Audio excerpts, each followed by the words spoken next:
Avant tout, permettez-moi d'exprimer une nouvelle fois, au nom de notre groupe UDR, notre profonde tristesse à l'annonce du décès de notre collègue Olivier Marleix. Député de conviction, il a porté ce texte avec le sérieux et la détermination qu'on lui connaissait. Chers collègues, nous faisons aujourd'hui face à une réalité que nul ne peut ignorer. Sur notre sol, des individus étrangers, condamnés pour des crimes parmi les plus graves, sont libérés au terme de 90 jours de rétention, faute de pouvoir être éloignés. Cette situation n'est pas seulement une absurdité juridique, elle est une menace pour la sécurité de nos concitoyens. Elle est surtout une profonde injustice pour les victimes et pour leurs familles. En 2021, un rapport sénatorial révélait déjà que plus de 1500 étrangers condamnés pour des faits graves se retrouvaient chaque année en liberté, faute de mesures d'éloignement exécutées. Des délais interminables, des obstacles diplomatiques, des administrations dépassées, autant d'éléments qui trop souvent conduisent à la libération de criminels dangereux, faute de solutions concrètes. Le Conseil d'État, dans sa décision du 19 juillet 2022, l'a rappelé avec gravité. La durée de rétention ne doit pas aboutir à des libérations quasi automatiques, faute de perspectives réalistes d'éloignement.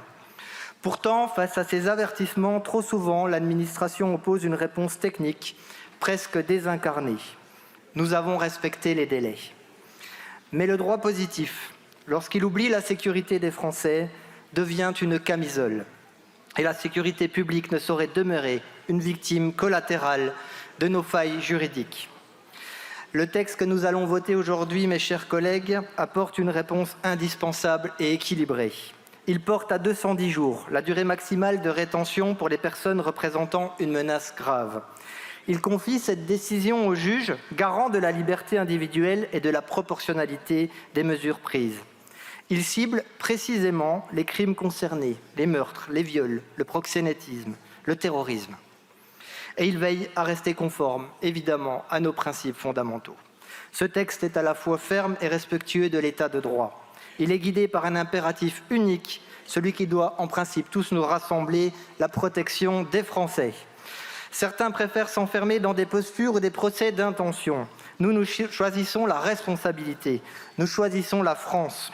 Oui, Monsieur le Ministre, en votant ce texte, avec nos alliés du Rassemblement national, nous contribuons à rendre possible l'exécution des décisions d'éloignement que vous proclamez prioritaires, mais qui trop souvent restent lettre morte. C'est un paradoxe cruel. Ceux que l'on caricature ou que l'on méprise sont bien souvent ceux sans lesquels ces avancées ne verraient jamais le jour. Chers collègues, notre engagement est clair. Nous voulons protéger la France réelle, celle des familles qui, dans nos villes comme dans nos villages, s'interrogent sur la présence, parfois dans leur voisinage, d'individus condamnés pour les pires crimes. Nous voulons défendre un peuple enraciné qui aspire à la sécurité et à la justice et qui a trop souvent été trahi par ceux qui prétendaient le représenter. Comme nos amis italiens ont su le faire autour de Giorgia Meloni, nous sommes convaincus que seule l'Alliance des Patriotes peut permettre le sursaut dont notre pays a tant besoin après 15 années d'errements politiques qui ont précipité son affaiblissement.